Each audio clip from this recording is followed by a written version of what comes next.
Good morning, everyone. We'll be starting momentarily as we get everybody loaded up into the system. I'm David Ciullo. I'm going to be the moderator today. So again, we'll be starting in about 1 minute as we wait for everybody to join onto the program. So please stand by for just a moment. Thank you very much.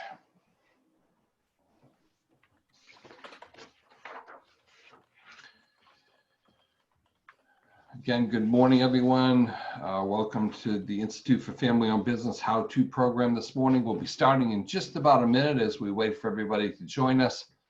You'll see the agenda on the screen. Please stand by and we will be starting in just about a minute or so. We've got a great program for you today.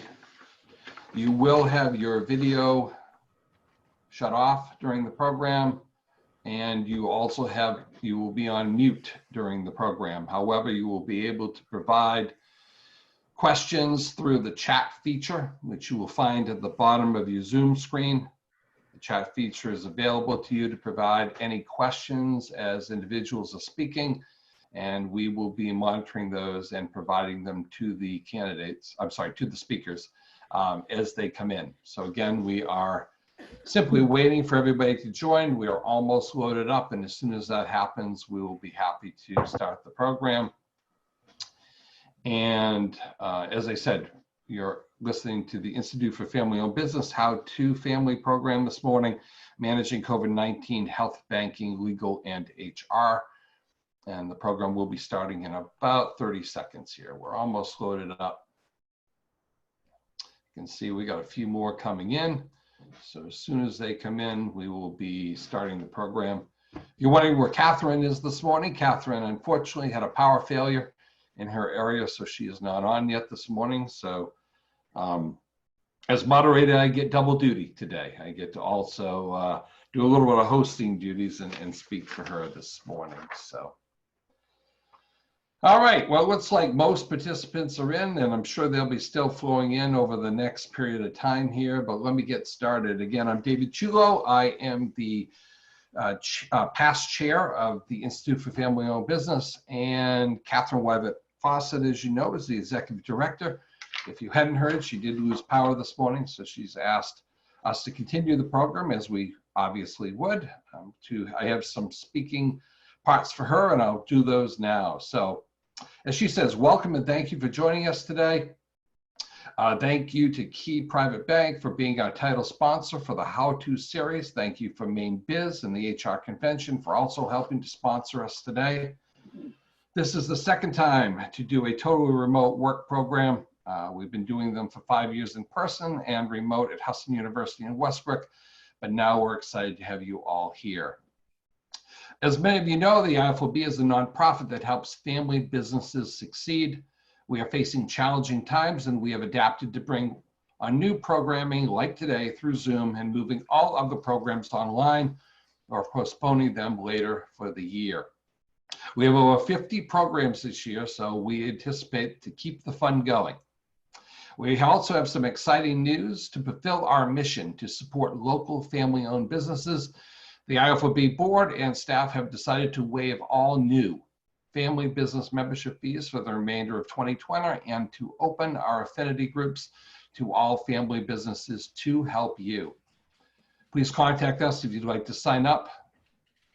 Also, as a reminder, if you didn't hear me at the beginning, because I know some people have been joined onto the program, we are going to mute everyone during this program and turn off your video. This is just to allow speakers to have clarity, as well as, since we are recording this, we can provide this as a recorded event. We want to make sure this is an interactive program, however, so please use the chat feature to ask your questions. I, as the moderator, will be happy to monitor that and provide questions to the speakers, as well as certainly we will be doing that and making sure we get any information. So there's going to be 2 Q&A portions. You certainly can ask questions at the end of each speaker, and then at the end we will have about a good period of time for any questions that you may have, so please do that. Also, we have Scott Riccio from Northeast Charter and Tour Company. We have Bill Bourassa from Harvard Pilgrim Health Care. We have Tawny Alvarez from Verrill and Tony DiSotto from Key Private Bank to share their insights.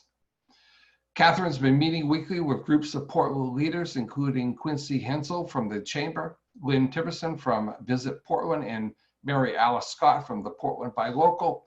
Lynn sent a survey to 38 businesses in the greater Portland region, and they totaled the numbers pertaining to the lost group business through March through August 2020. And this is the loss to date. Number of events lost, 2,057. Number of attendees, 519,282. And the estimated loss of revenue is over $52 million. These numbers do not include what our guest speaker today, Scott Riccio, has experienced. He's going to tell you his perspective on current times, and we're going to make sure we get to that shortly. After the program, we'll be sending a survey on this program and a copy of the slides. Please fill out the survey, as that is how we build our programs, and we appreciate that very, very much. We've also sent a survey from the chambers to all of you, to our contacts, and to find out how the governor's plans for reopening the business is affecting your business. And we've included a link. So please, if you haven't taken that, your input is very important, and we want to make sure that input is heard from family businesses across the state. We're working on lining up our next programs, and we will be sending out details shortly. Stay tuned. So let's get to the program, because I think that's where we're headed. The reality is that this is a changing event, and we are so grateful to our sponsors, because they are what makes this work, and they are what makes our ability to put on these programs just critical. So Tony, could you say a few words? I can. Good morning, and good morning, David. Thanks for the opportunity to participate in the panel, and for Key Private Bank to be a sponsor of this series, and in particular, the session this morning, which I know covers a very important topic for everybody on the line. So I won't take up a lot of time, but look forward to participating today, and thanks, David, for giving me the opportunity to say a couple words. Thank you. No, we appreciate it. We also, of course, want to thank Maine Biz and Maine HR Conventions, Strategic HR. Our panelists today are Scott Riccio, founder of Northeast Family of Companies, Bill Bourassa, Director of Sales for Harvard Pilgrim Health Care, Tawny Alvarez from Verrill, which is a partner, and then, as you just heard, Tony, who is a market leader at Key Private Bank, and of course myself, David Ciullo, CEO of Career Management Associates. So let's get started. The first thing I want to bring up is a very simple video. And I'm going to ask Scott to explain the video as we run it in the background. Please note, the audio of the video is not going to be heard on your screen. You're simply going to see the actual video itself. It's okay, because it was simply music. There wasn't speaking going to happen. But Scott is going to kind of give a narrative on this video. And Scott, take it away. Great. Thank you, David.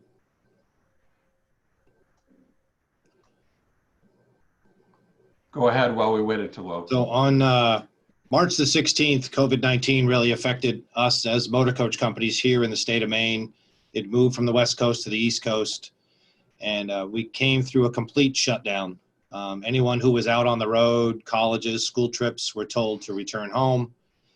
2 days later, all the colleges in the state of Maine ceased operations from Fort Kent to Kittery and everywhere in between. And literally, we haven't turned a wheel in our motor coach or school bus division since the 16th of March, 8 weeks ago. We decided a few weeks in, knowing so much about tourism and how important it is to the state of Maine, and you can see a picture of half of our fleet right there. We run 27 motor coaches, 60 total vehicles with school buses, shuttle vehicles, wedding vehicles. We decided to put something together to talk about the big picture. These are, motor coach companies are very high capital investments to make things happen. Motor coaches cost between $450,000 and $550,000 a piece. We own 27 motor coaches. Some are paid for, some are not. But you can imagine a mortgage payment on a house or a building One bus is a very large mortgage payment, usually has to be paid for between 7 to 9 years. So mathematically, you can see what that means to us. So when we're busy, we're busy. We take every last piece of work we can get our fingers on, which includes if they walk in my office and says we have a new job and we have a vehicle, but we don't have a driver, can you go do this? I go do this. Because as winter comes, we get into the slowest season where our utilization usually drops to about a third. We do have large contracts with colleges throughout the state of Maine and New Hampshire, and they do keep us busy, but spring, summer, and fall are our busiest times of year. And so when COVID-19 affected Maine in March, we were really just kicking things off. And the reality was that we were coming into Christmas, as we say in the bus business, where spring is where things get going. Customers are hiring charter buses to move you all over the United States and Canada, school trips, college trips, cruise ships, leaf peepers, conferences, conventions, everybody you can think of that needs some sort of a vehicle to haul between 5 and 55 people. Are our clients. So we really took a step back. I was actually returning from a summer camp conference that Thursday. I flew in around 4 in the afternoon, came to my office and spent the night just trying to figure out what do we do next since our operation had gone into complete shutdown. To date, we have lost just over $2 million in revenue. And for us, that's about a 35% loss of booked charters to the company. We're expecting that could potentially grow to almost 50% as we keep seeing cancellations coming in, all because of the effects of COVID-19. Anybody that had transportation booked has now ceased. So the video for us was an opportunity to tell the big picture, the big story.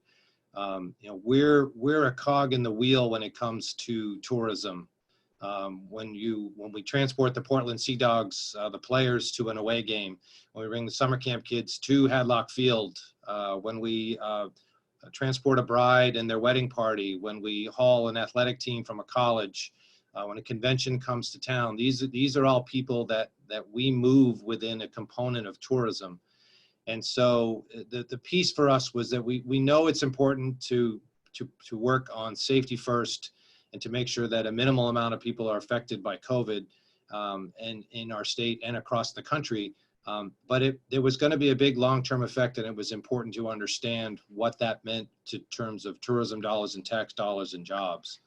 And that's really the message in the video is we're understanding of what's going on, and that needs to come first. But there's the ramifications for us as a component of tourism is really important to know as well. We were fortunate to leave all of our full-time employees on board during the beginning.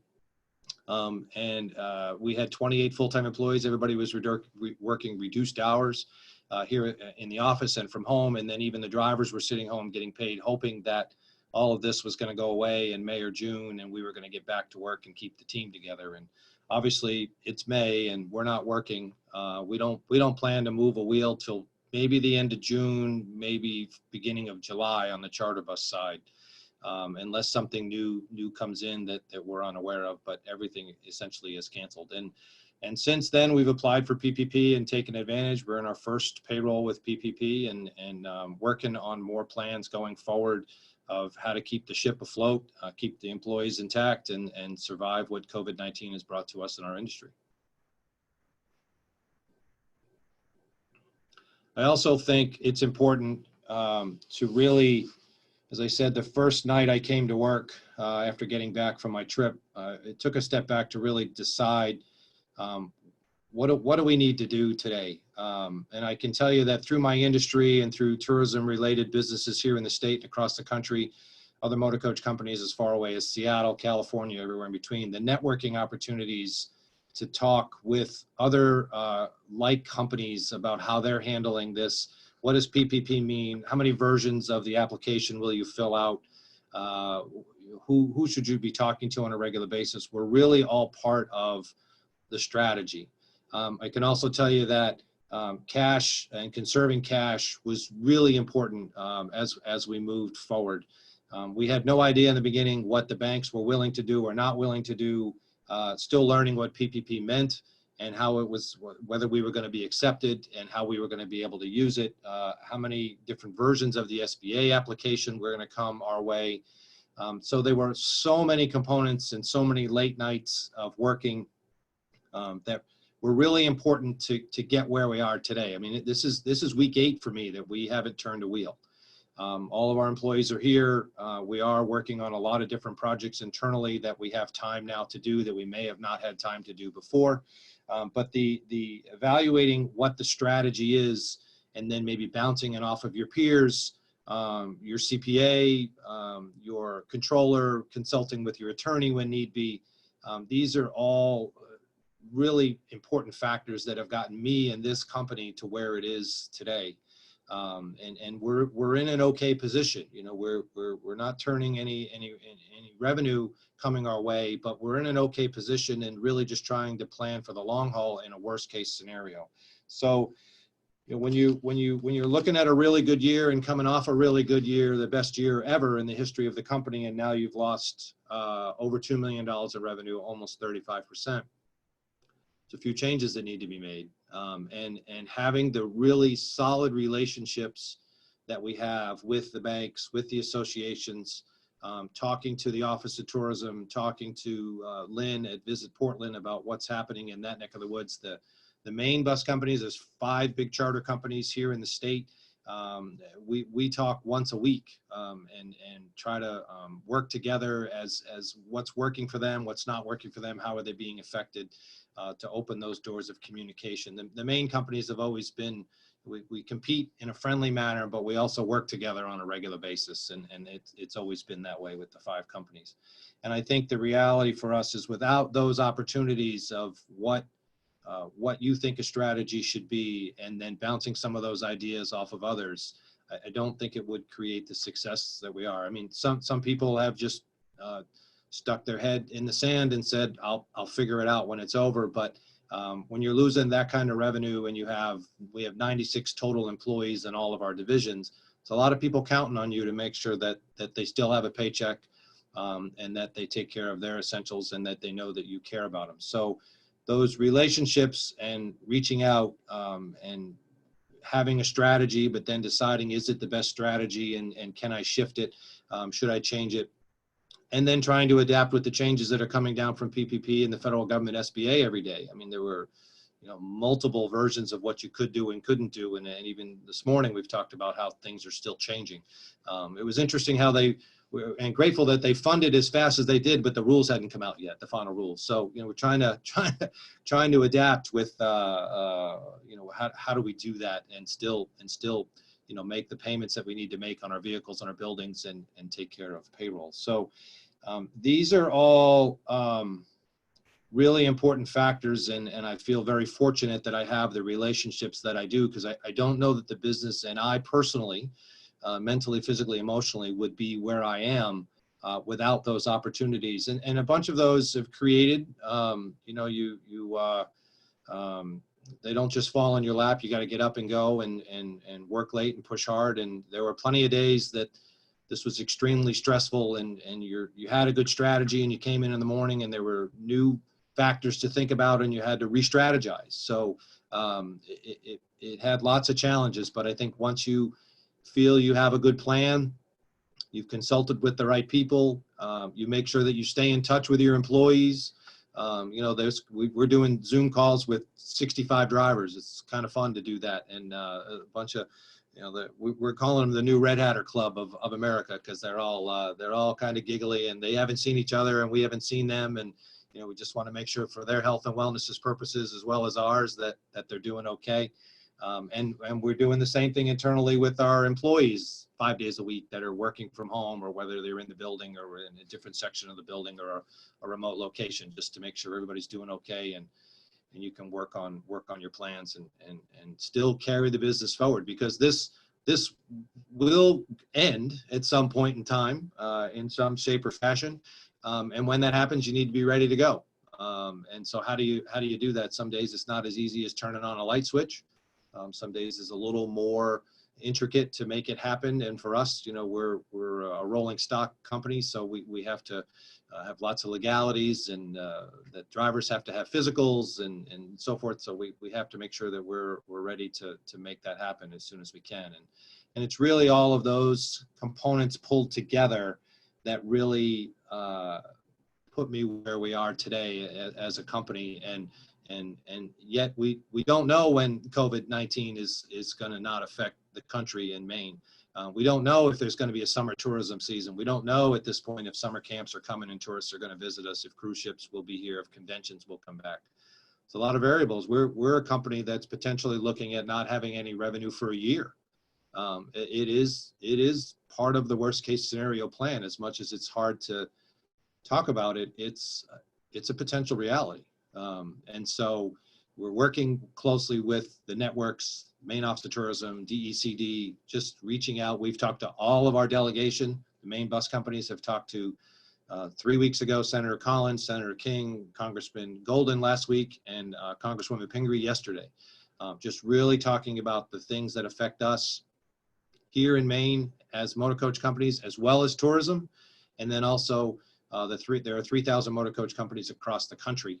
And those 3,000 companies make up 36,000 motor coaches that are not moving.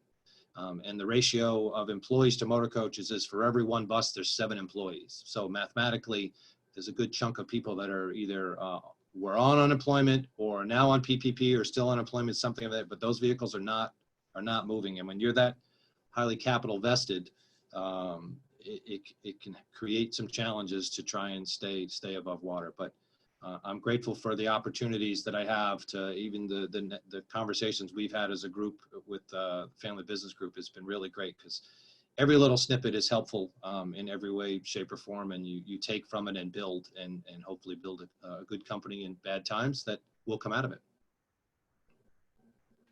Scott, you talk about good relationships, and how critical has it been to have relationships with other family businesses and other members of the community? How has that helped you as an owner? How's it helped the leadership team of your organization, and what lessons can you teach family businesses about that?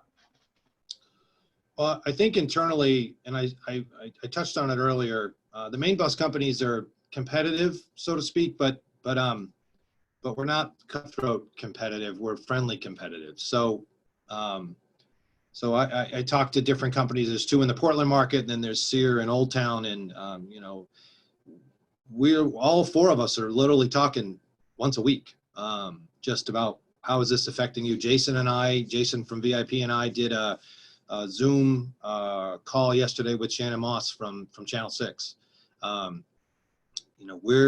We're bouncing ideas off of each other on a regular basis of what are you doing that's keeping you afloat. I mean, we're in this together.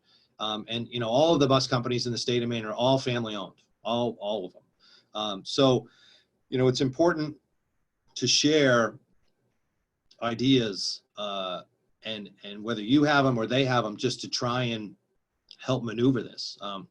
Without those relationships, you're not absorbing what's out there and then deciding what's the best strategy for you and your company during the present time. So I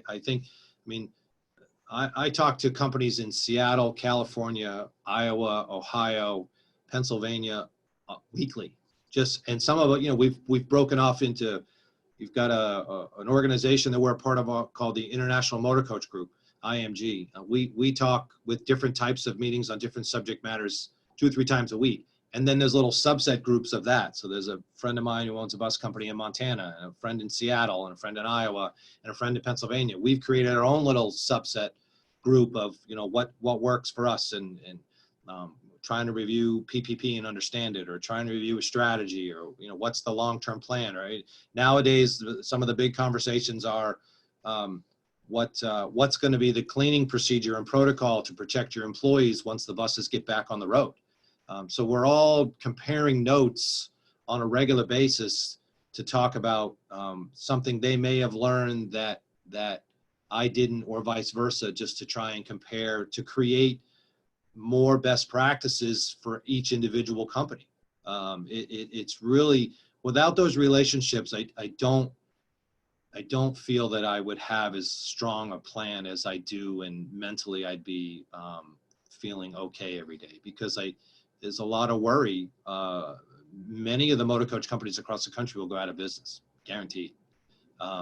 It's just, they're too heavily capitalized to run, and there's no revenue coming in. So the banks can only do so much for so long. The insurance companies are going to take a hit as members lose, because that just means their rates will have to go up, and then we'll feel the effect of that for renewal. So there's going to be some real challenges, but those relationships are huge. And I mentioned insurance companies. The company I work with out of Ohio has been phenomenal in working with us, in giving us the coverage we need for the vehicles while they're parked, but we're not paying full freight because we're not turning any revenue. I mean, you just have to lift up every rock possible and look for something that maybe is potentially helpful to you and your business and your employees, because you just never know what rock you didn't flip up, that there was something under there that you could have used. And I think I'm doing more Zoom calls than I want to do. I think I made the adage a few weeks ago, I can't wait to throw my phone, Zoom, and my computer in the lake. And it'll probably all happen at once when this is all over. But, without all of those opportunities, I don't feel that I would have a decent strategic plan going forward. And when I talk to people and my peers in the industry who talk to a lot of bus companies across the country, the feedback I'm getting is that your plan is solid for as best as it can be for today, because tomorrow it could change based on a governor's announcement, a federal announcement, a CDC announcement, an industry announcement. It could, the governor made an announcement 2 weeks ago of her plan, and you saw things happening across the country, across the state that day. Funtown is not going to open. Funtown Splashdown, different Beach to Beacon is not going to happen. So everybody was kind of waiting to see what's the plan and what can I do and what can't I do. And, we're all affected by, when we walk in tomorrow morning, what's going to affect me and my employees and my business today. And you just have to, you don't want to be negative, but you don't want to be naive at the same time. It will just catch up to you. Scott, one more question that comes from the audience. Are you continuing to pay all your employees that are not working, like drivers, or are some being furloughed to obtain unemployment? And how has that affected you? So when we were affected on the 16th in the shutdown, I retained all of my full-time employees on payroll. We paid them from in-house. We did not lay anybody off. That was just a choice. That was a position. That was a decision. I was also under the assumption that May or June, we'd be back to business at that point in time. So we had 28 full-time employees. So the office staff went to reduced hours. We immediately complied with and really already had in so many magnitudes of what's best practice for COVID-19 in terms of locking the doors, no access to the building, only a couple of people in the building, everybody else working from home, one mechanic in the garage, that's it, nobody in the wash bay, workstations, gloves, masks, protocols on CDC in terms of washing hands, hand sanitizer. We abided by all of those things very, very early on. And all of those employees, including the drivers were sitting at home getting paid 24 hours a week while we weren't working. And every employee, all 28, anyone who had health insurance, we paid all of their health insurance from the get-go as well. And so that was my company's, my decision. That was my initial plan. And then once, and so we have about 35 part-time drivers. We had a couple that applied for unemployment, but everybody else did not apply. They were part-time, means some days they'll work 2 or 3 days a week, and some days they'll work when they're available. So it just depends on their availability. And most of them have other sources of income, and driving for us is kind of a side gig that they like to do. So, but we had 2 part-time drivers that applied for unemployment, and we certainly didn't interfere with that at all. But that's not a bad number out of 30-something part-time drivers. And like I said, the 28 stayed on payroll. And then when PPP went into effect, and we're literally paying that out this week for the first time, everyone that works for us is getting a piece of PPP regardless of the number of hours they work. So full-time, part-time, all of the full-time employees went back to 40. All of the full-time employees are receiving back pay, and any of the part-time drivers are getting their average pay during this time from last year, which some people are doing really well. This is a busy time of year, especially for a driver. A driver could work 30 to 80 hours a week right now, this time of year, depending on what's, a lot of Washington, D.C., Portland Sea Dogs are moving, school trips, New York City, Canada. There's a lot of hours available this time of year. Like I said, spring is our Christmas. So the PPP is going to be good for them. And again, we've maintained, we're paying the health insurance for everybody that has it. So that has not changed since COVID-19 affected us. Scott, we have 1 minute left. One last quick question that came in.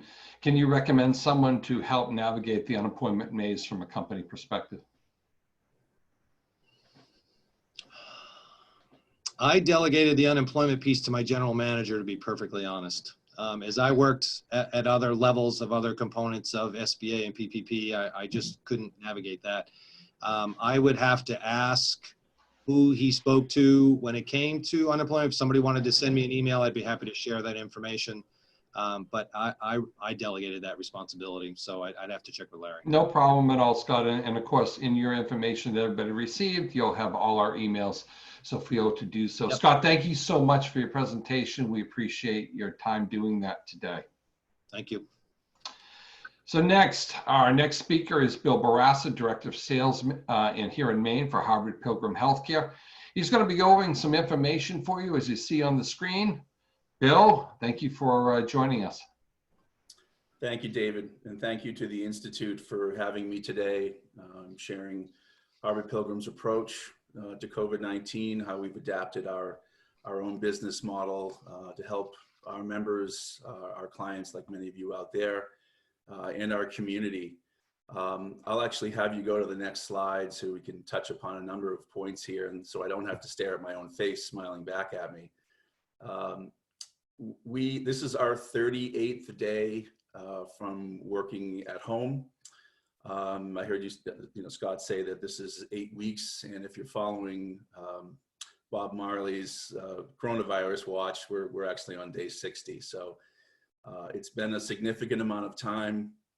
In the weeks leading up to our stay-at-home order or work-from-home order, there was a lot of anxiety, a lot of stress, a lot of uncertainty, significant uncertainty, as this was going to unfold, how we were going to, be able to work from home, continue our high service levels, and so forth. And the first 2 weeks were quite difficult. There were a number of questions that were coming our way.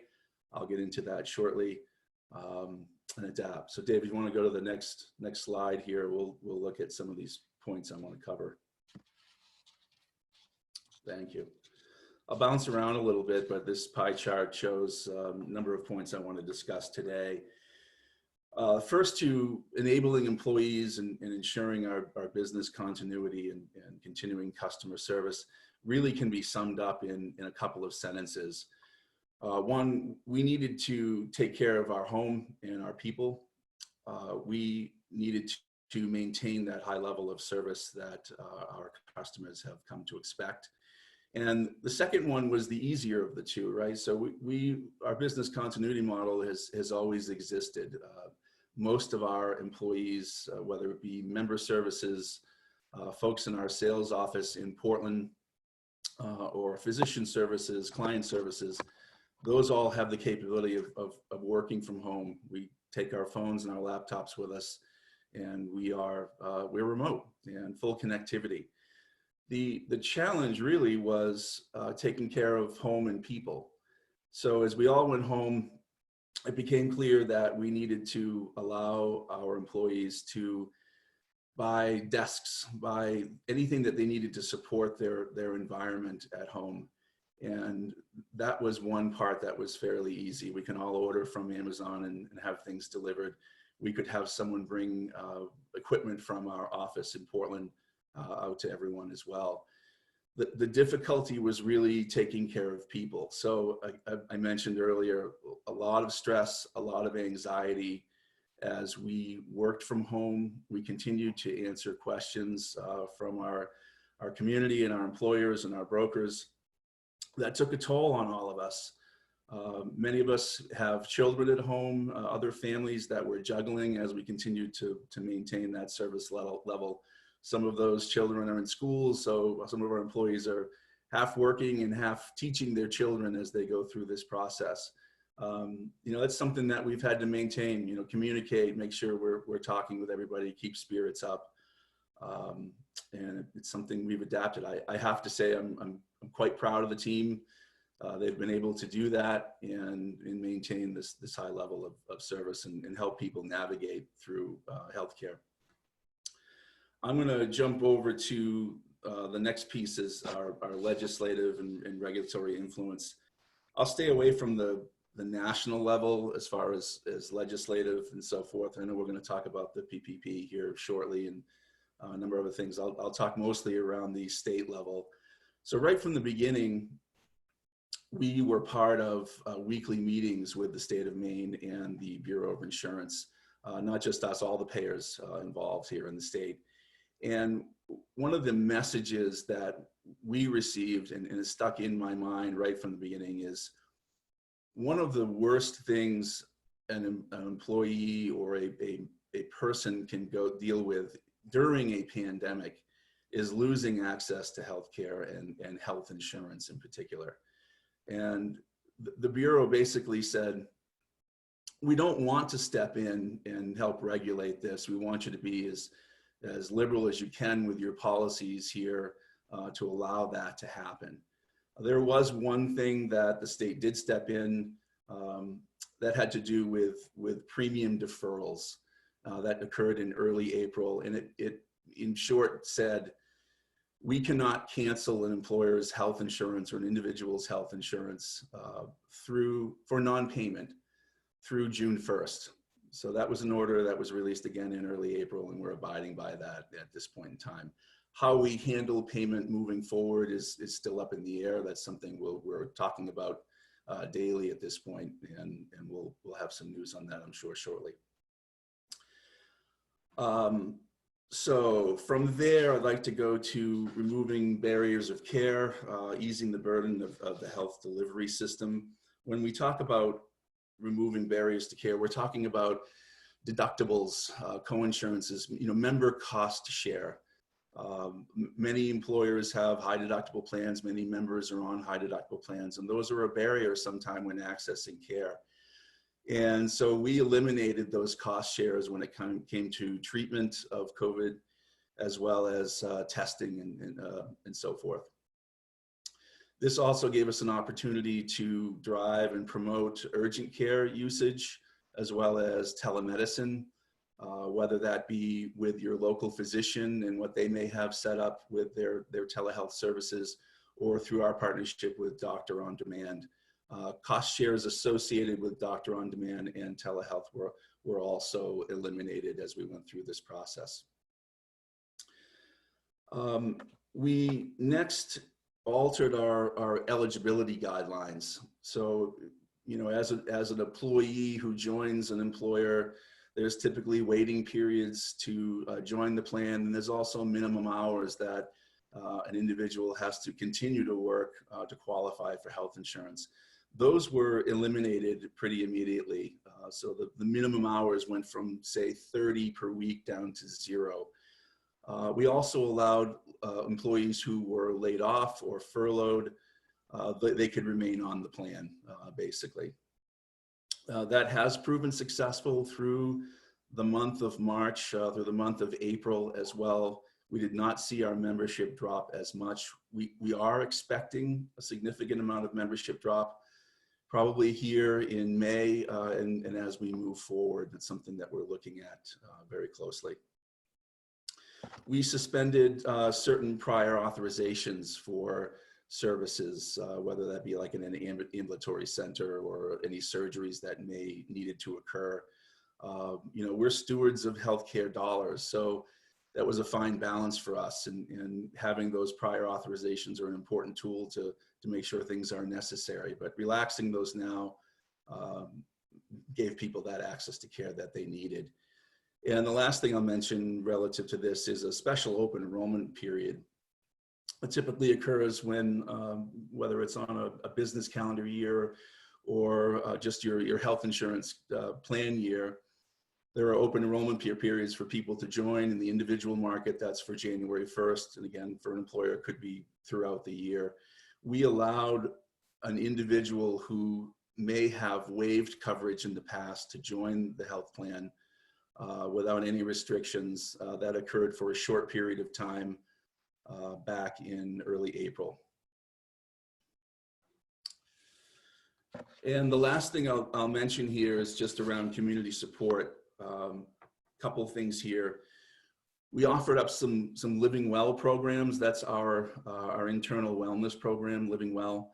And we created some virtual wellness classes, whether that be a mindfulness training, which is allowing people to reduce stress, join yoga classes or Zumba classes. They actually were quite popular. I heard someone say recently that sometime last week, there were somewhere around 325 individuals that joined a yoga class. I was not one of them, but I should try it out at some point in time. That would be great. And through our foundation, Harvard Pilgrim Foundation, we have given out close to $1 million in our local Maine community for companies like the Good Shepherd Food Bank, various United Ways from around the state, and most recently, about $60,000 for Cooking for Community fund as well to help provide food to those who are in need. I'll open that up, David, to any questions anyone has for me. Sure. One of the questions that constantly gets asked is, where do you see the future in regards to especially small businesses here in Maine, and how they're going to be affected directly? Maybe if you foresee premiums, or if you see anything or have any information in regards to costs, because that is a factor. It is certainly an area that owners and family businesses are thinking about already. How is this going to affect them? Anything you can share? I realize that you don't have maybe all the answers, but anything you could share on that? Yeah, no answers at this point, but it is a major topic of discussion. We tend to see there's a lag between when services are rendered and when the bills come in and we're paying them. And those usually are anywhere from 2 weeks to 30 days. So we're just beginning to see the effects on what we've paid for March, for April now.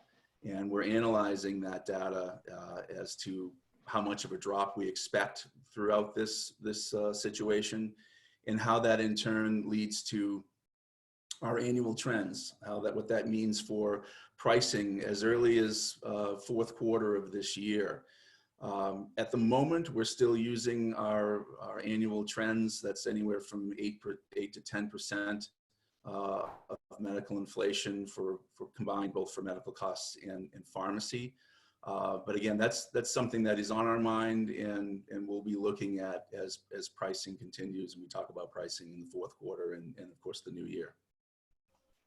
Telemedicine has certainly been an area that has expanded dramatically for hospitals, as well as even for insurance organizations. Tell me a little bit, or tell the group, I should say, a little bit about where you're seeing that helping from a cost structure, helping employees, helping organizations and companies, and where you see that for the future. We see it being more involved in the future, no question about, just to answer that piece of it. There was a struggle with all telehealth, especially our partner Doctor on Demand initially, because there was an overload of that system. So we heard that there was upwards of a 90-minute wait in some situations very early on. That has since eased, and the wait time is under 5 minutes at this point to access a care. It's important to note that you can receive all kinds of levels of care as far as telehealth is concerned. So it's not just, I feel like I have, flu-like symptoms, and where do I go for testing, and do you think I have COVID? If you're struggling with anxiety and you need behavioral health as well, you can get that now through our telehealth services and Doctor on Demand. Where we see it moving forward, many of our leaders are talking with physician groups and hospitals throughout the state all have geared up. If they didn't have a robust system in place when this began, they've geared up to be able to handle this moving forward. So I expect it to be in the new world, a new normal, and I expect telemedicine to play a major role in that. When family businesses or owners of employers want to speak to their representatives from their healthcare system, as we know, the phone lines have certainly been a challenge in terms of calling into anything at the moment. Even email sometimes takes quite a bit to get back to. What is Harvard Pilgrim doing? What are some of the insurance companies doing to try to alleviate some of the stress to the system and help businesses in a timely fashion? Yeah, I'll speak to just the flow of information from us to our community, I guess, as opposed to how we're interacting with the hospitals or physicians. But when questions are coming in, when they come in to us, there's a number of different ways. So typically what happens is a member will call member services, for instance, when they have a question about an upcoming visit, whether they have a visit that has come and gone and they have questions relative to their explanation of benefits that's come from the physician's office. They call member services. Member services also saw some wait time significantly in the early parts of that. At this point, I believe we've alleviated some of those issues. But what will tend to happen is a member or an employee who isn't getting the answer they need, they'll go back to their employer, correct? They'll go back to the leaders at their own employer to seek guidance and how they can maneuver all of this. And the employer typically either comes directly to us, and us meeting the sales office in Portland. There's 10 or 12 of us who answer a lot of these questions that come in. Or they go to their broker. Insurance brokers throughout the state handle a lot of business and know how to reach us, let's put it that way. And so those come from all angles, and we handle them all, whether it's through email, through phone calls. At this point, our service model has not changed. We've been able to keep up with the volume and make sure we're responding accordingly. I hope that answers the question. Does. Another question has just come in. Been receiving from clients or multiple notes, documents from doctors' offices relying upon OSHA guidance that employees should not require doctor's notes to substantiate an illness or substantiate need for leave. This is, of course, counter to the requirements under some of the federal acts, the FFCRA, for example. Can you confirm that these are documents, the doctor's notes, that can be obtained through telehealth to decrease stress on the system? That's a very good question, and a question I can't answer with certainty at this point in time. I would say that if you were speaking with your own primary care physician through their telehealth services, that's probably been figured out, and there's a way to get documentation from your primary care's office to you, whether that be an email or fax or whatever it may be. As far as doctor on demand, that's the part I'm uncertain about, whether a doctor on demand physician could give that documentation over the phone. But I can research that and circle back through you. Anything else that you would like to share that employers can do to help, think about this in preparation for, going back to work? And is anything that you would provide as an example, as something that, the healthcare system would be thinking very carefully on?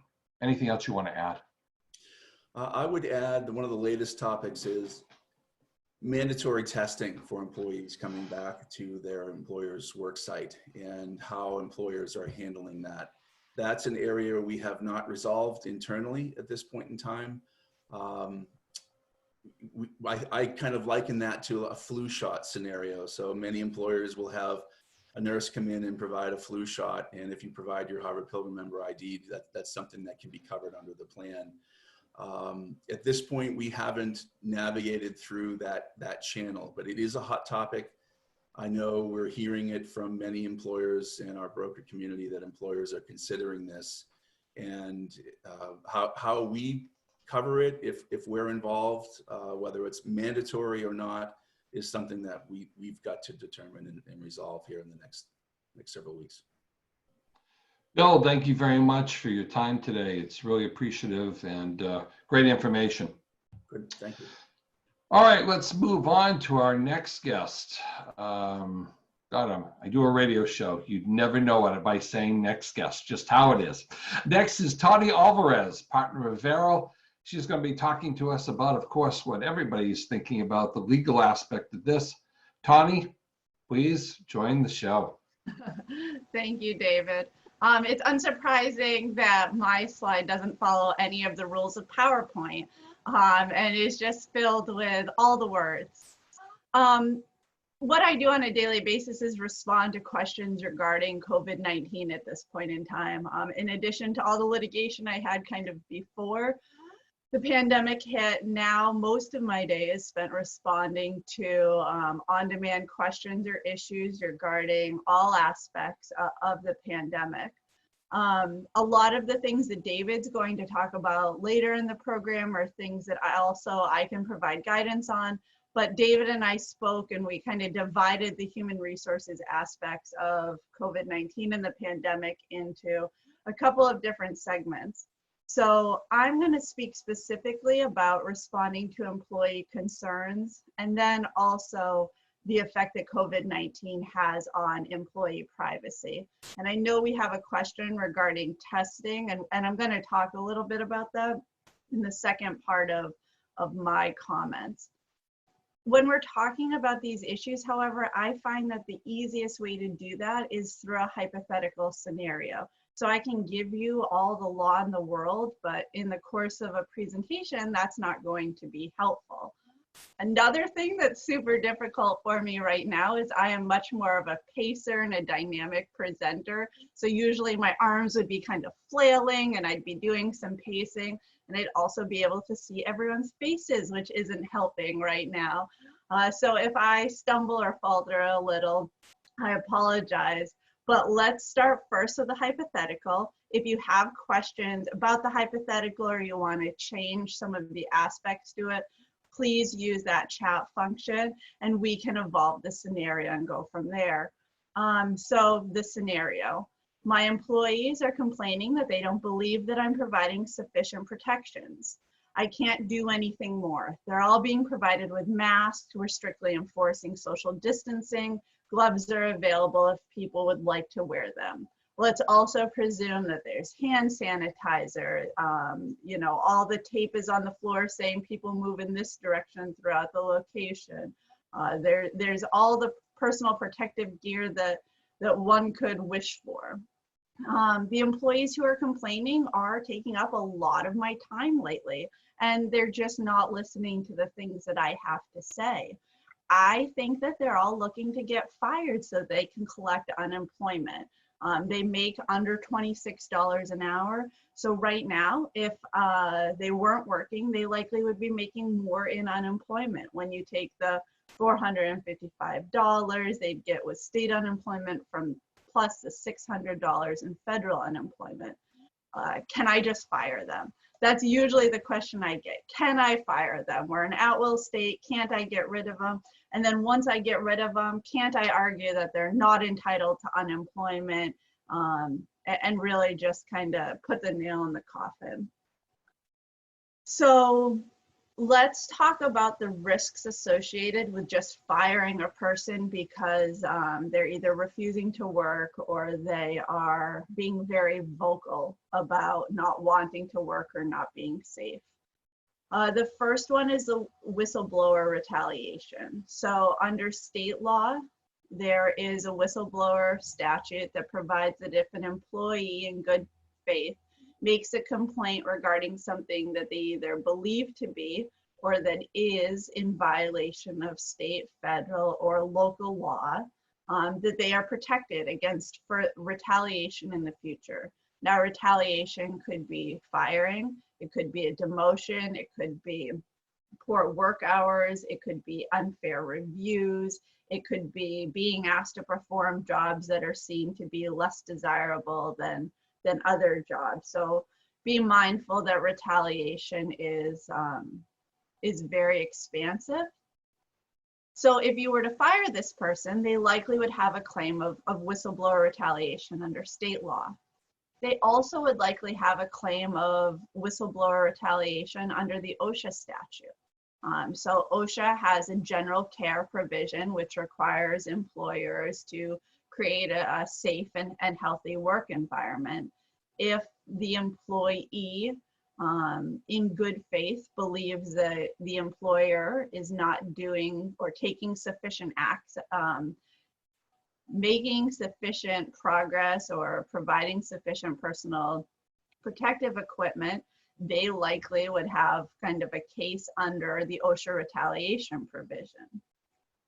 In addition, even though a vast majority, I think almost everyone on the call is calling in from an organization that is non-unionized. Even non-unionized employers, however, have duties and obligations under the National Labor Relations Act.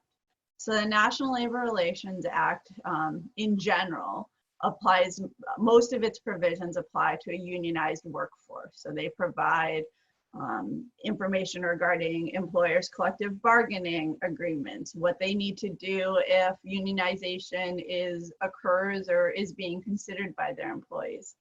There's also, however, a provision within the National Labor Relations Act that's a general provision that applies to all employers. So if you have more than one employee, the National Labor Relations Act applies. And what it does is it protects employees who are participating in what's known as protected and concerted activity. So the question becomes are the employees' actions in complaining about not being provided with sufficient protections, is that activity or is that action being taken with or on behalf of other employees? So if they're taking these activities, if they're making these complaints on their own behalf and on behalf of all the other employees in the work environment, that could be protected behavior under the National Labor Relations Act, and you would not be permitted to terminate that individual. Or if you did, you could be seeing liability under the National Labor Relations Act for violation of the employee's rights. In understanding that, I mean, something that we see a lot in the news media and that's at top of mind for a lot of employees, and less so as we begin the reopening process, but more so, you know, in early and mid-April, is this concept of hazard pay. Under Maine law, there is no such thing as hazard pay. So any type of requirement that employees are paid at a higher rate of pay based off of dangers within the workplace. There was discussions at the federal level about the creation of some type of hazard pay provision that never made headway. But if you have employees who were making statements, organizing individuals, arguing that they should be entitled or provided with some form of hazard pay, be mindful that that is protected concerted activity because it's discussions regarding the terms and conditions of employment. And this wouldn't be specifically the conditions based off of the health or safety of the employees, but the terms. How much money should we be receiving in order to do the job that we previously were doing, but now under different circumstances? So that would be considered protected concerted activity regarding the terms and conditions of employment, and thus protected activity under the National Labor Relations Act. So based off of this hypothetical situation, there's three potential kind of claims that an employee could have against the organization if they were to terminate this individual, or let's not even say terminate, but take adverse action against the individual. The second part of my hypothetical was, would the employee be entitled to unemployment in the above situation? And the answer is no. If the individual, is refusing to work, they would have to be refusing to work, and you would need to have kind of documented that, indicated everything that you were doing to protect the employee, all of those type of things. Being terminated likely in this scenario would not qualify the person for unemployment. At the same time, however, unemployment currently is overworked, and the chances of having a full discussion with unemployment regarding the terms and why this individual was terminated is unlikely. So I think that there is a chance, even though under the law they may not be entitled to it, that they still might receive it. I can talk kind of all day long about what the law provides, but at the same time, let's talk about real world scenario, how we respond when something like this occurs. And actually, David, we'll stay on that. We'll stay on that first slide. The best thing to do here, even though you're saying that the individual is taking up all of your time and they're not listening to anything I say, respond to them and say, what are you looking for? What can I do to make you feel safe in the work environment? In most of these situations, the best way to decrease your liability is to engage with the employee. Find out what it is that they're looking for and explain where you're coming from. Either why what they're looking for is not possible, or if they straight out come out and say, I just don't want to work, have a discussion with them about why that's not a possibility right now, or if that's the case, that you'll accept their resignation. And if they want to resign because they don't agree with all the protections that you've put in place, that's again on them, and they likely won't be entitled to that unemployment. So just be mindful of that while I can, talk about all the risks associated with a termination or any other type of decrease in benefits or stature within the organization based off of all of this complaining, the best way to deal with this is to truly take more of your time, sit down with the employee, find out, what do you want? What can we do for you? Because in most cases, we want and we're operating in the best interest of our employees. If they are aware of some other type of personal protective equipment that we could be providing and they could still be accomplishing the essential functions of the job, then we definitely want to consider those items or aspects. And now we'll move on to the second kind of part of or realm of discussion. And that's employee privacy. So COVID-19 is a health, it involves an individual's health. And as soon as we're talking about employee health, we start talking and considering aspects of employee privacy. This kind of an overarching aspect of my job, especially over the last 60 days, has been responding to things that employees see in the news or that's being portrayed in the media, and helping employers to respond to those things that may be factually incorrect. Tony, directly after I finished talking, is going to talk about the PPP and that process generally. But one of the questions that I get a ton about the PPP is, well, employees believe that they have specific rights underneath that statute. And there are no specific employee rights. So you don't have any right against retaliation. You don't have any specific right to get paid a certain amount of money. Tony's going to go into the different aspects of the PPP, but it's employers and how they choose to use the money.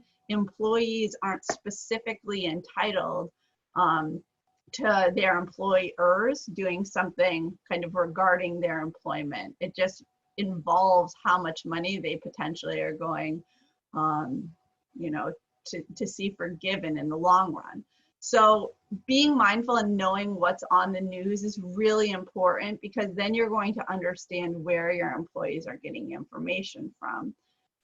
And that's part of the big aspects of the employee privacy discussion. So both the Americans with Disabilities Act and the Maine Human Rights Act are going to protect information regarding employees' medical conditions. Now, yesterday, the EEOC came out with updated guidance, and each of the government organizations, OSHA, EEOC, Department of Justice, on a daily basis, we are receiving updates from them with additional information regarding the Families First Coronavirus Response Act, how the Americans with Disabilities Act plays a role with the current pandemic, things to be mindful of regarding race or national origin discrimination, especially individuals of Asian descent, kind of all of those different topics. The information is rushing at all of you as employers and each of us as attorneys or consultants as well. If you're not getting your information directly from a government website, take that information, or counsel or someone that you're paying for the information from, with a grain of salt. So the news media yesterday came out with a number of statements saying that employers are now permissibly can keep an individual out of work if they believe that the employee is high risk for contracting coronavirus. So this came out from multiple news outlets saying EEOC just issued new guidance saying that if you have an employee who's high risk, you can keep them out of work. The EEOC immediately put on their website, this is not what we're saying. That is not what we're saying. And if they had said that, it would be going against decades of previous guidance that they've given, saying an employer cannot make a call regarding what's in an employee's best interest, right? So employer receives information regarding the employee. Let's say that they're at higher risk of contracting COVID-19 because they have respiratory issues, or let's say they're at higher risk because they're over the age of 65. The employer can maintain and has to maintain all of this health information privately in the employee's file, but they can't make the decision as to whether or not that employee should be working. If the employee says that they're ready, willing, and able to work, they can perform all of the essential functions of the position, then we need to permit them to return to work or continue to work just as we would all of our other employees. Additionally, understanding rights and responsibilities under the Family and Medical Leave Act is really important. If you have an employee who comes to you who says that they have a respiratory issue or that they're at higher risk, and their doctors have provided a note that they are to remain out of work for a period of time, that's not information that you should be sharing with other employees or coworkers. In the same way, and one of the big questions we get a lot is, you know, we have an employee who believes they've been in contact with somebody who's showing COVID-19 symptoms. Who do we tell? What do we have to tell those individuals? You should not be using employees' names when you are indicating that a coworker may have come in contact with somebody who's showing COVID-19 symptoms. So let's say hypothetically, I go into work and I'm working for the last week, and I come in on Monday and I say, hey, FYI, my husband is showing symptoms of COVID-19. He is right now under healthcare provider quarantine. okay, well, I'm not showing any signs. Do you have to kick me out of the work environment? Should you tell all of my coworkers that, my partner is showing COVID-19 symptoms? Do you have to wait until you receive a positive screen of COVID-19, right?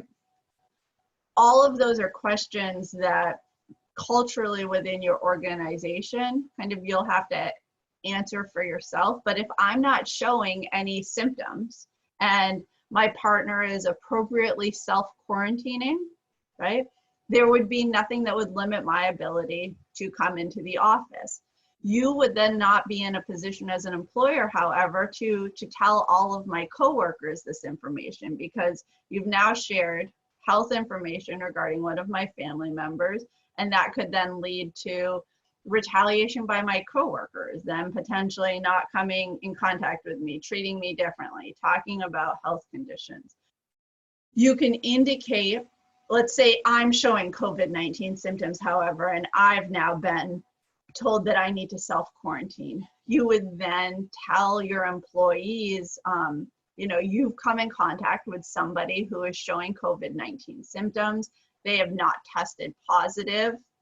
And that again plays a role in the discussion. However, please be mindful of all of the different symptoms that are associated with COVID-19. And when we talk about symptoms, employers should be checking the CDC website daily. They should not be relying upon any other news outlet. Every day, your operations manager or your HR team should be going to the CDC website and making sure that there hasn't been any updates or changes in what the symptoms of COVID-19 are, so that you can keep that information and make sure that you're appropriately communicating it to your employees. So it's important to kind of keep that information very confidential. There is a decent chance, however, that your employees are going to know that it's Tawny who is the one who's showing symptoms of COVID-19, because suddenly I'm not in the workplace anymore and everyone else is still there. So, they're not idiots. They're going to be able to put one and one together. That's fine, because there's very little you can do about that fact, but you can't specifically identify that it is, me, it is Tawny who's showing the symptoms. Understanding your obligations under the Families First Coronavirus Response Act is key. If you have not posted the Families First Coronavirus Response Act poster in your workplace, you should do that right after this phone call. If you don't know where to find it, please reach out to myself or David, and we'll be able to provide you with a link to the information. And that document, the Department of Labor did a really great job of explaining the 6 reasons why an employee may be entitled to paid leave under the Families First Coronavirus Response Act, and additionally extended leave under the amendment to the Family and Medical Leave Act. Now, for employers who have under 50 employees who previously had never had any experience with the FMLA, I do suggest that you talk to your consultant, your HR consultant, or that you kind of dive in a little deeper to make sure that you are providing employees with the right documents and paperwork. Additionally, if we're using the hypothetical where Tawny shows COVID-19 symptoms, if you have over 50 employees and the Family and Medical Leave Act previously had applied to you, and the Maine Family Medical Leave Act applies to you, which applies to employers with over 15 employees. When I tell you that I have COVID-19 symptoms, you should be providing me with FMLA paperwork. It's not going to be paid FMLA leave, but we don't know how long the symptoms will be in place for. We don't know if I have COVID-19.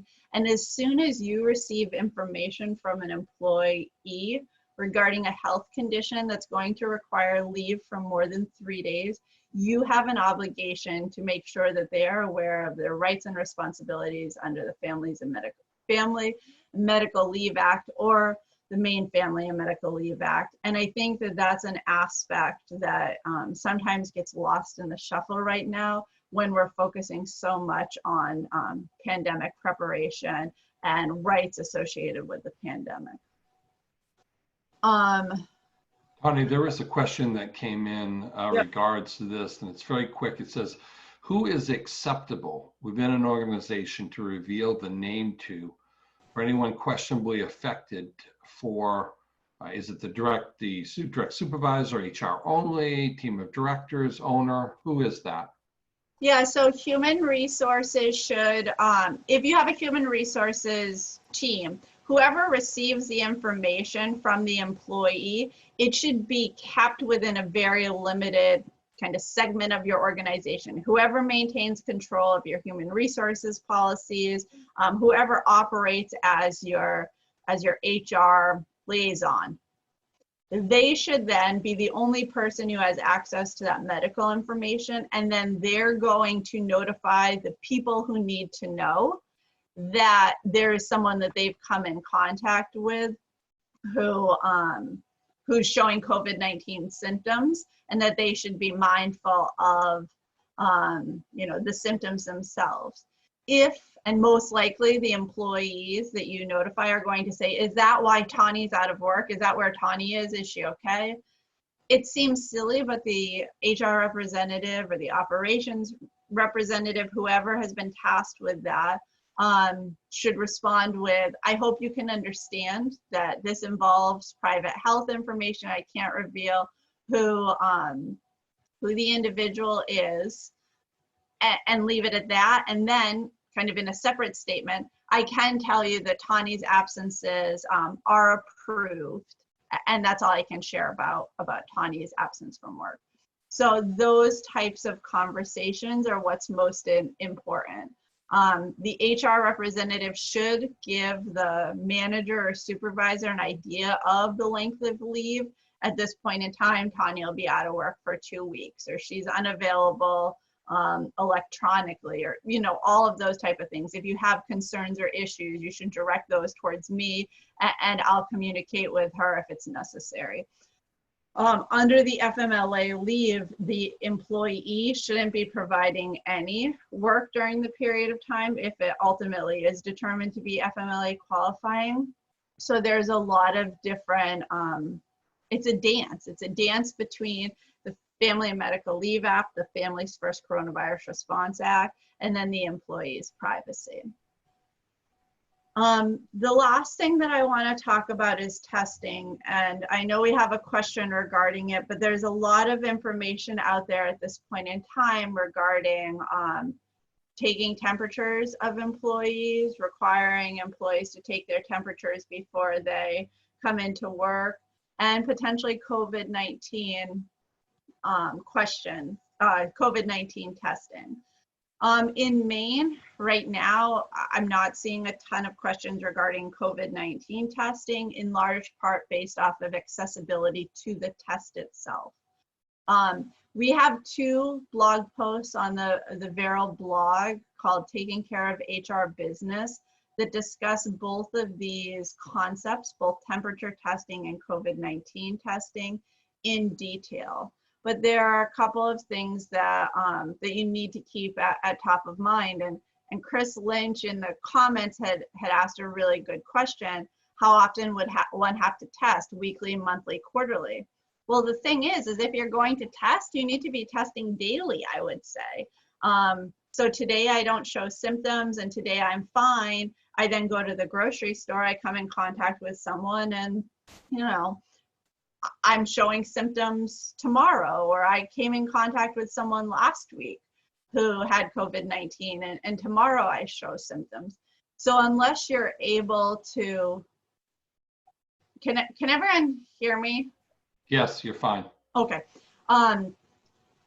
So unless you are able to support COVID-19 testing for every employee who's coming in contact with your workforce every day, I don't see COVID-19 testing, at least at this point in time, as being something that is financially something that most employers in Maine are going to be able to do, or that it has significant benefits. Now, I do know that a lot of large employers, one of the things that they've done is from a temperature standpoint, they have sent everyone, every single employee has received a package from their employer. And within the package, it includes a placard that gives them information regarding COVID-19 symptoms. And it also includes a thermometer. And they've asked employees to take their temperature before they leave their home for any shifts in which they may be working. And if they have a temperature, that they don't come into work. Now, there's a lot of problems with this. One, there's the wage and hour implications of it, right? How long does it take to take the temperature? Usually just probably under a minute. So it could be de minimis, but an argument could be made that if it's under a minute, but it's occurring every single day, that's 5 extra minutes a week. That's, times 52, again, where that time can add up to time that maybe should have been compensable. I think that's a hard argument to make, but again, as Catherine always laughs, like, my job is to have the big black cloud and to talk about potential issues. The other thing is, what are you going to do to confirm this testing? So what's to stop me from saying I don't have a temperature even though I do? Or what's to stop me from saying that I'm going through menopause and I'm running hot? So it's not, it's not unusual for me to be running a temperature. Or I have another health condition that causes a temperature. So the temperature in and of itself is not going to be indicative. There's also research from the CDC that says that I could have COVID-19 and not have a temperature. So while taking the temperature of employees may be helpful kind of in some sense, there are kind of issues or risks associated with it. I think sending employees a thermometer is the least risky. The most risky type of temperature recording would be an on-site temperature recording where you have a nurse practitioner, or you have another medical care provider who is taking the temperature of employees as they arrive at the work site. In this situation, I would have significant concerns regarding employee privacy. People are standing in line. If you're turned away at the door, everyone's going to presume that it's because, whatever test you're doing, whether it's COVID-19 or a temperature check, was such that you should not be working. So you've now just revealed that information to the whole of your workforce, and you're not guarding against the privacy or the privacy obligations that you as an employer have. Some other things to just be considering is the National Labor Relations Act. Again, kind of displaying of that information could become a violation. And then under the ADA, if you turn a person away or don't permit them to work when they have a temperature, is that temperature related to another condition that's not associated with COVID-19? Tawny, we just have a couple minutes left for your segment, but one of the questions that has come up is that the state of Maine provided a checklist for going back to work, and it provides a list of a ton of things that are optional and required. What do you think that employers who are thinking about bringing some of their people back to work, how should this be used effectively, efficiently, and within the guidelines for legal minimization of legal risk?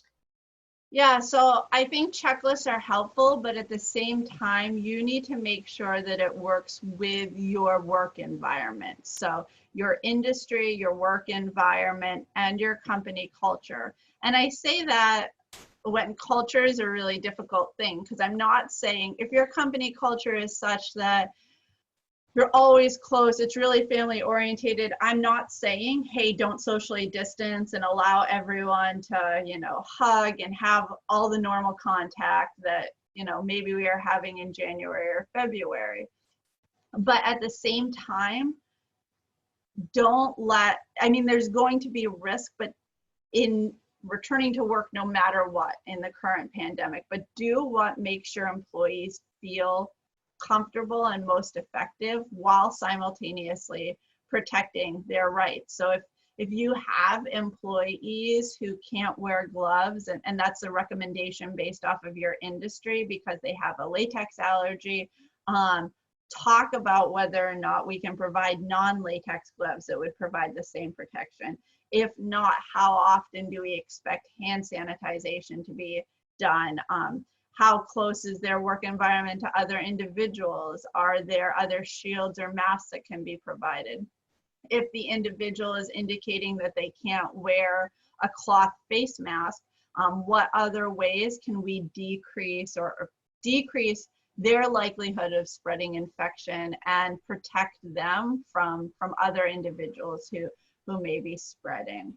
A dialogue is so very important. So I've heard people say one of the recommendations is make sure hallways within your work environment, if you're in an office environment, are one way. So we have one-way hallways. Everyone moves in the same direction and they maintain that 6-foot distancing. I've heard people say, well, that makes no sense. What are we going to do if we're just down the hall? Well, if you're just down the hall, you need to walk all the way around. That's the purpose. So those are some of my suggestions generally. Tawny, thank you so much. Appreciate it. All right, next we're going to move on to Tony DiSotto. Tony is with Key Private Bank. And Tony, you have a very hot topic. That's PPP. Yeah, thanks, David. Very hot and ever changing as the weeks go on, and changing so much that as we've been on this call, I've received an email with interim final rule eligibility. I don't claim to have memorized that in the last half hour, but certainly we'll try to cover what I would say are some of the hot topics, and also to sort of re-review some of the basic outline of PPP as it stands. Before, I know my slide here says to talk about PPP updates and discuss as much as we know so far in regard to loan audit and some steps that you all can take as you learn more and as we learn more as financial institutions about the forgiveness piece of PPP in particular. I just wanted to start obviously by thanking the Institute for putting this on. I know this topic is certainly timely, and this session was designed for another topic. And so to put this together for Catherine and team was obviously very valuable.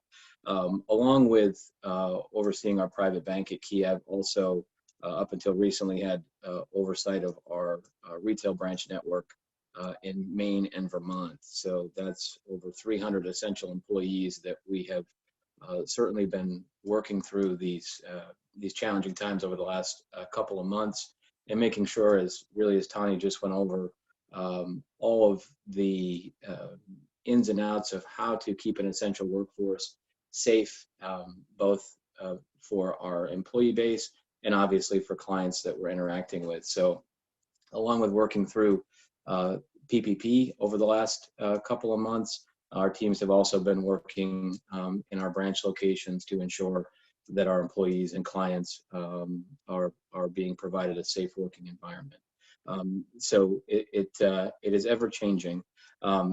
Just wanted to cover a couple quick number updates, and this is both from NFIB and what Senator Collins sent out a bit yesterday evening. That so far in Maine, 77% of small businesses have applied for the Paycheck Protection Program.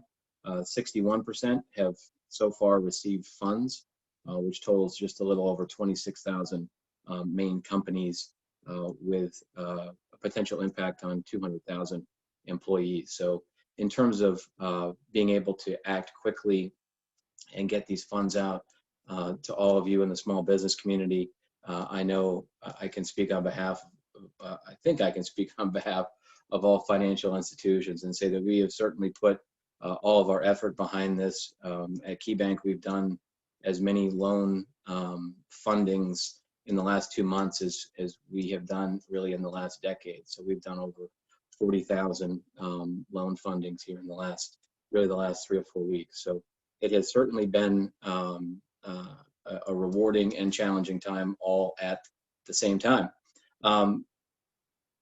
Wanted to shift back to Scott's presentation when he talked about, and sort of had the benefit of listening to everyone's presentation and taking notes throughout it.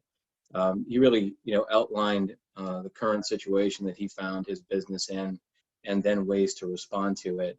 And he highlighted the importance of relationships and partnerships and advisors that he worked with, namely working with his CPA and attorney. And I really can't stress enough the importance of that as you look at the Paycheck Protection Program, if you've received the funding, and really the next steps to make sure that you're handling those funds in a way that provides the utmost ability for loan forgiveness. PPP, as it was designed, has a couple different components to it. So I'll just review those really quickly. I think at this point, those have been outlined, and based on the numbers that I just shared, there's been many organizations that have already received the funds and understand this, but I'll outline it anyway. The forgiveness period is over an 8-week window of time after the loan funds have been dispersed. Let's bring up one thing here real quick. And not more than 25% of the loan proceeds can be used for non-payroll expenses. That's to be in regard to the forgiveness piece of it. The way that the loan terms are written is that there is a 6-month payment deferral, and then there is a 2-year amortization on the loan. And that's assuming that if the loan did not have any forgiveness component to it, that is payable over a 2-year window, starting from the date of the loan and amortized over those 2 years. So as you receive your loan documents and review those, you should be seeing both a maturity date of the loan as well as a potential monthly payment, assuming that there is no forgiveness of the loan. That is the way that the documents are being provided out. As I said just this morning from the SBA, I believe this was finalized last night, that there was an interim final rule on eligibility criteria and on disbursements. One piece that I would highlight that, like I said, just came through here is just to reiterate a couple quick things in regard to forgiveness, because I think that's an important question, and one that as funding continues to happen and rules from the SBA roll out will obviously be critically important. Reading from the initial final rules, the applicant has to be in operation on February 15th, 2020, and had employees for whom paid salaries and payroll taxes are paid independent contractors, as reported on Form 1099. Current economic uncertainty makes the loan request necessary to support the ongoing operations of the applicant, and the funds will be used to retain workers and maintain payroll or make mortgage payments, lease payments, and utility payments. And as I just explained too, not 25% of loan proceeds, not more than that, can be used for non-payroll items. So those are some of the core pieces of forgiveness as we know it today, which goes back to really the initial application. What I would stress on 2 fronts is the importance, and as I have noted here, potential next steps to prepare for loan audit. Can't stress enough the importance of keeping record of, as Scott was referencing, he's having his first payroll round with the PPP funds, making sure that you keep record of that. I've seen some clients that have separated those funds in a different bank account. That's your choice, depending on how you want to keep record of where those funds were allocated. But whatever way you choose to do that, keeping record of that and keeping record of it for an extended period of time, because there is a potential where those records could be requested from the government at a number of years moving forward. So that's an important piece to consider. The other piece I'd mention outside of PPP, and then certainly would be happy to open it up for questions because I know this is a moving topic, is if you do have a 7A or 504 loan issued through the SBA or issued with an SBA guarantee, there is a 6-month period where the SBA will pay principal and interest and associated fees as defined by the SBA on those loans, which varies for individual situation based on when you took out the loan, the type of loan, but there is a 6-month window where the SBA will make those payments moving forward. So again, would just advise based on your individual circumstance and your business's circumstance to consult with your advisors around how that impacts you. But it is something that banks are putting into effect really automatically for you in cooperation with the SBA to make those payments. But again, each situation varies based on when you had that loan, when it was taken out, and what type of SBA program it falls under. That's all I really have, David. I know that's a lot of information. There's been a lot of information out there with regard to Paycheck Protection Program as it comes to where it's at now, where round 2 is certainly been heavily funded as well. In Maine, there's been $317 million that's been funded in round 2. That is substantially less than round 1. So I would just say to that, kudos to all the small business owners and lenders in Maine for really getting on this quickly with round 1 of funding and not having to wait for round 2. But there is still more funding available. I don't know where that stands today, but there still is the opportunity to apply for funding if your organization has not done that as of yet.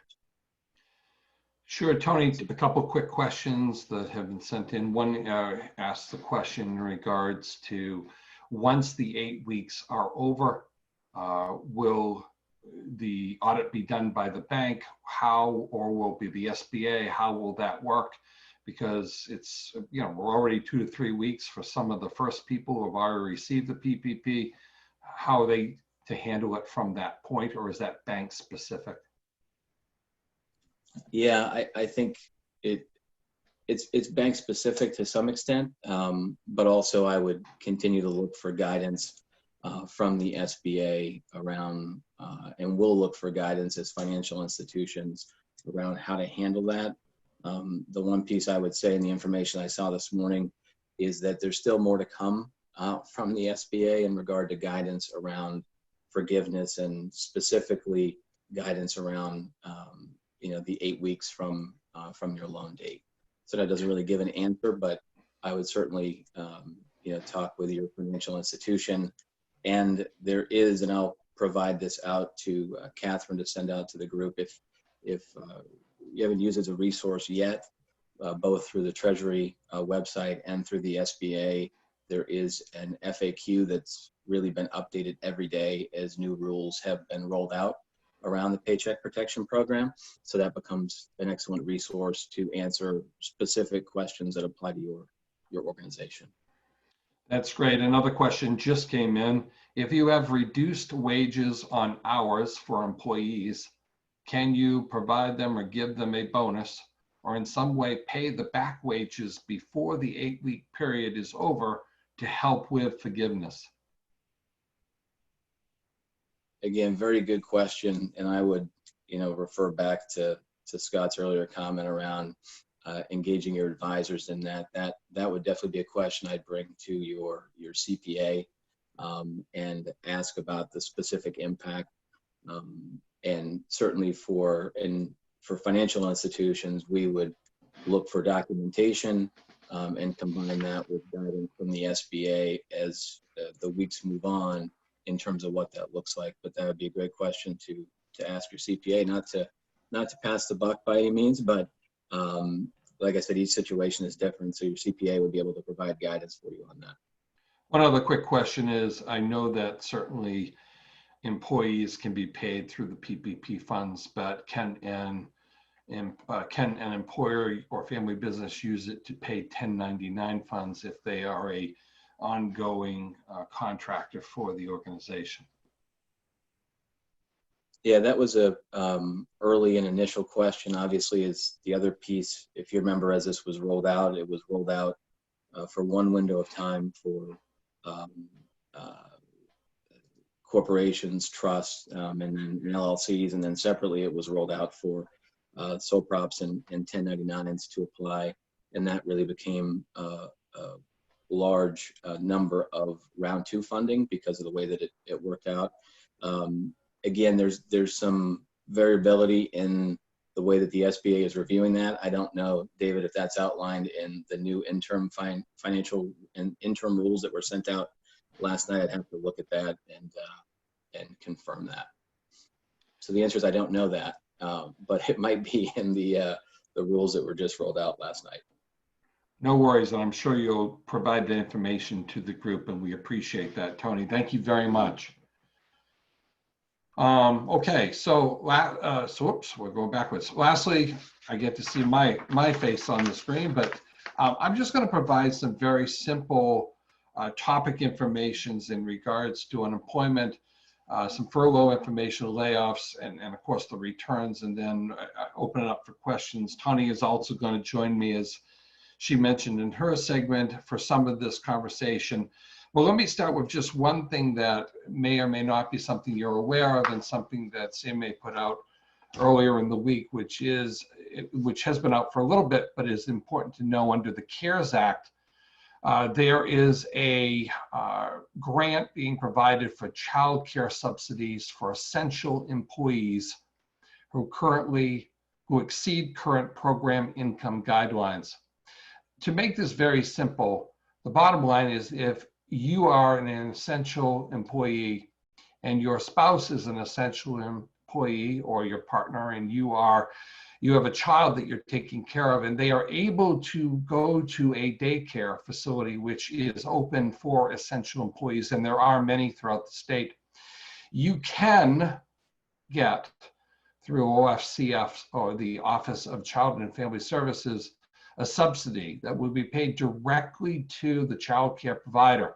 I know some of you may be on the call today, may be essential employees. You may have employees that are essential employees. Maybe a spouse works at a hospital or one of the other essential organizations. And I think it's really important to know this currently goes through June 30th, but it is an area of opportunity to help families, especially dealing with childcare situations. May also help employers, whereas sometimes they are struggling to get employees back from an essential care worker. So just be aware of that. That's an opportunity out there. Second, and this was just mentioned a few minutes ago by Tony, from an unemployment perspective, at the beginning of the week, the unemployment office from the state of Maine, the Department of Labor, on their site had been constantly putting up this note that if you are a 1099 worker or a self-employed individual, that you had to wait. You had to continue to wait to file for the new federal benefits for unemployment. As of Monday, these instructions were finally up on the website. Prior to that, it had said you could not apply, and it gave specific information there where you can go and apply. So if anybody is a self-employed or a 1099 worker, and maybe you have them that work for your organization or are part of your organization or family members, they can go and apply for this new federal unemployment benefit that is out there. And so I would tell you that, based upon my conversations with Marty over at the Rapid Response Team, which seems ironic because I wouldn't use the word rapid at the moment for anything having to do with the Department of Labor. But the reality is that they are very, very overwhelmed. And they have, if you're going to call in a number system where you need to apply on certain days based on your last name, and in regards to the alphabet. So please know that they are doing everything they can, but there certainly is a massive crush on the unemployment system. It was starting to ease up a little bit, but now adding the 1099s and the self-employed has suddenly put another crush under the system. So be aware that that's the reality of what's going on for the Department of Labor. So what Tawny mentioned in her segment that she was talking about is this work share program. And I'm going to have her join me for this a little bit to talk about it, but you may or may not know about it. It is something that has started to be talked a little bit about. But this work share program really allows employers to consider reducing hours for a number of employees. They can retain their workforce during a temporary slowdown, and unemployment will pay them a portion of their wages. Basically, they can be reduced at least 10%, but no more than 50%. And there's certainly other aspects of this program. And the Department of Labor has been talking about this a lot right now, because they are using this as one of the examples of a way that employers can reduce the number of hours and still use this program to get some of their employees paid supplemental income. Tawny, anything you want to add with that? No, I think that the important thing to note is that it can't be more than a 50% furlough and has to be at least a 10% furlough. And the Department of Labor is going to ask you to group your employees. So WorkShare isn't a program that you can, I don't want to say willy-nilly, but have one person or have 3 people and treat all of them differently. You're going to be looking at groups or segment of your employee population. So we're also hearing a lot about furloughs and layoffs, and now, of course, the return to work. And just yesterday, I received a call from an employer or client that basically said, hey, you know, Dave, this is an interesting moment with people out of work. I'm getting calls from people that I would love to hire. They're probably even better than some of the people that I have in some particular areas. And I didn't think they'd be on the market, but now, of course, they're on the market. But I furloughed some people, and I know there's some rules or something about that, but you know, how can I go about maybe hiring these people, bringing them in, and you know, how can I do that legally? Can I have that happen, where I can bring other people in that are even better than the team I have?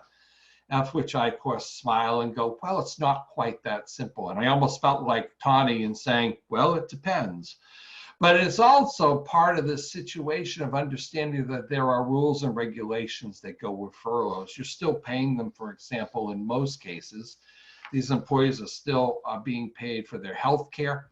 Maybe you're paying them some benefits. Maybe they haven't used their PTO or some other aspect of their employment, and they are still working from a standpoint of they're still there. They're still on payroll, even though they may be getting unemployment.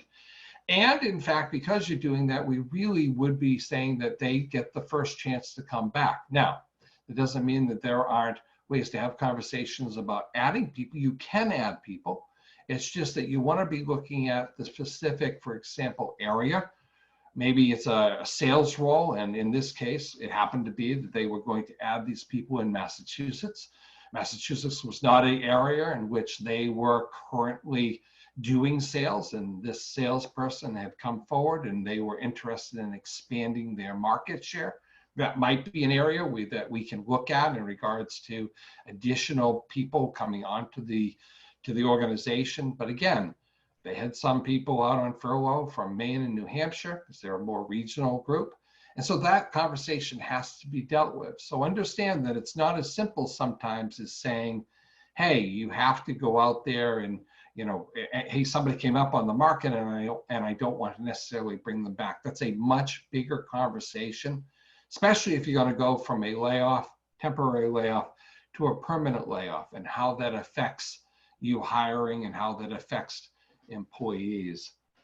And also how they can be affected in regards to getting unemployment. You know, terminating somebody right now or providing them that option in regards to leaving if they want to stay, as Tawny put it, and stay out of work is an option for them. But again, they may have to resign. and they may not get unemployment benefits at that time, should that be something that you deal with.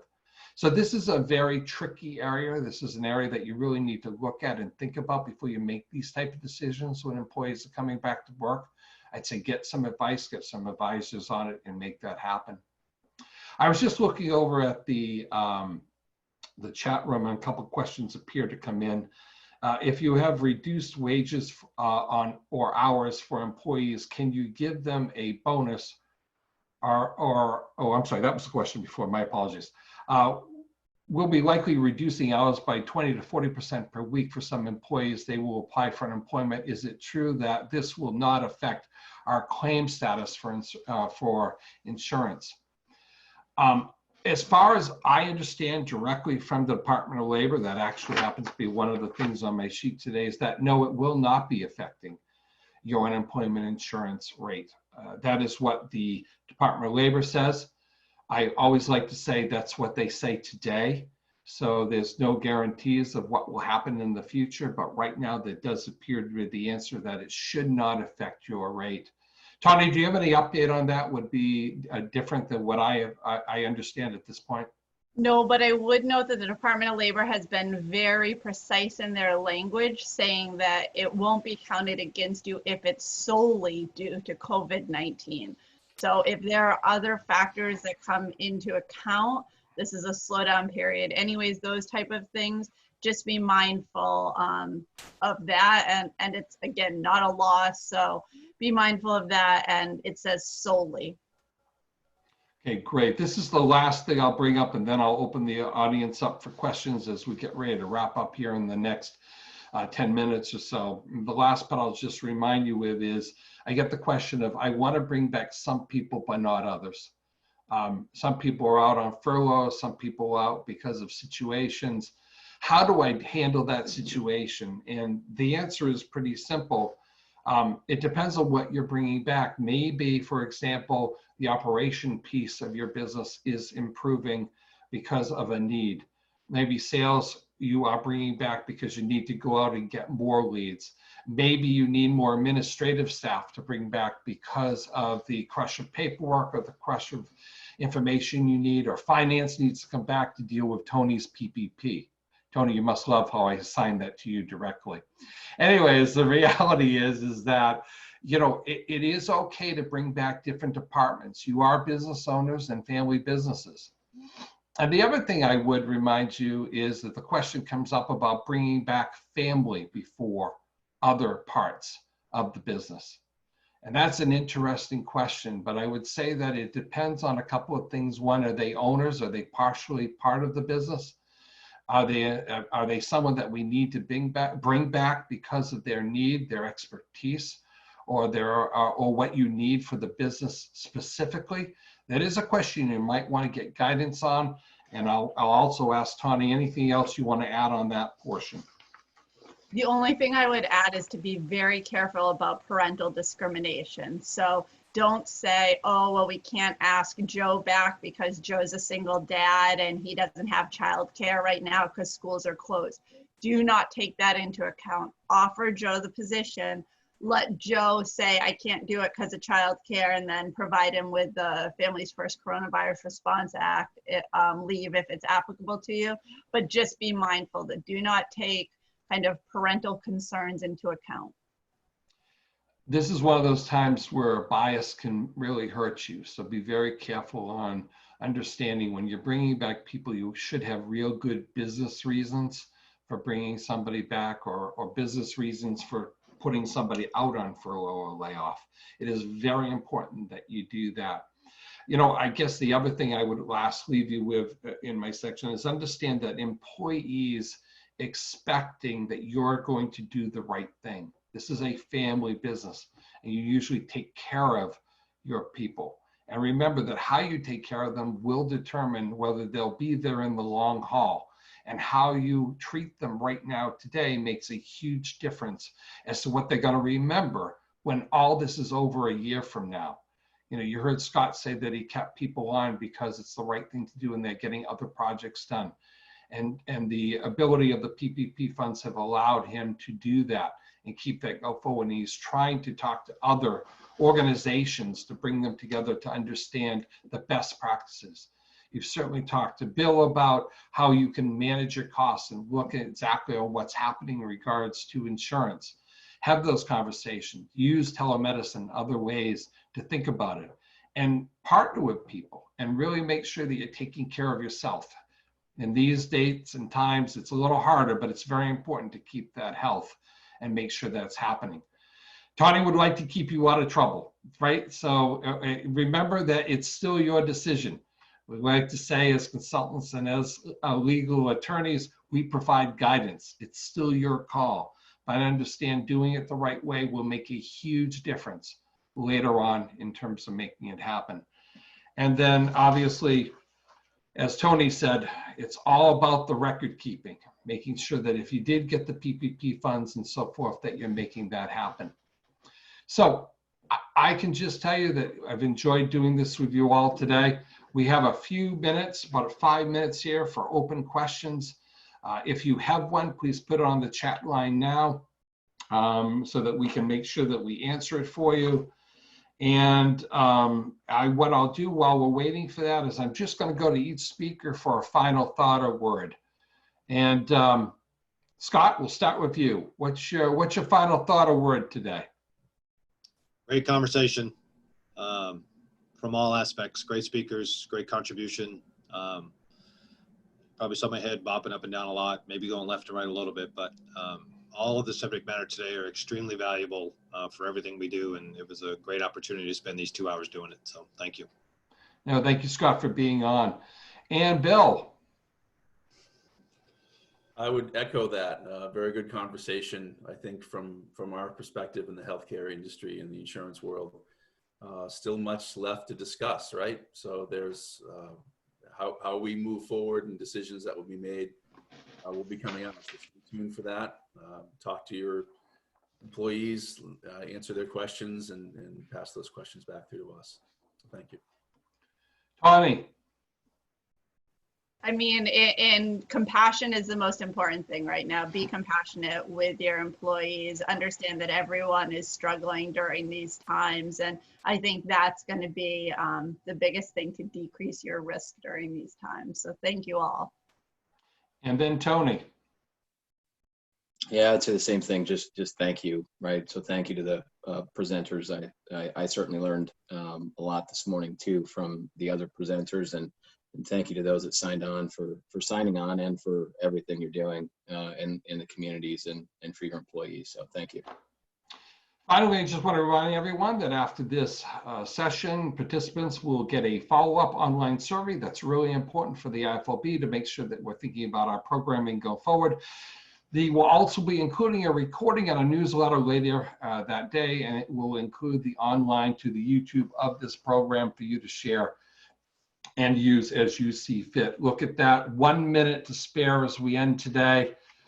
We appreciate you so much for being part of the Institute for Family-Owned Business. On behalf of Catherine, the board of directors, we appreciate each and every one of you. Please be safe, take care, and this ends the program. Thank you very much, everyone.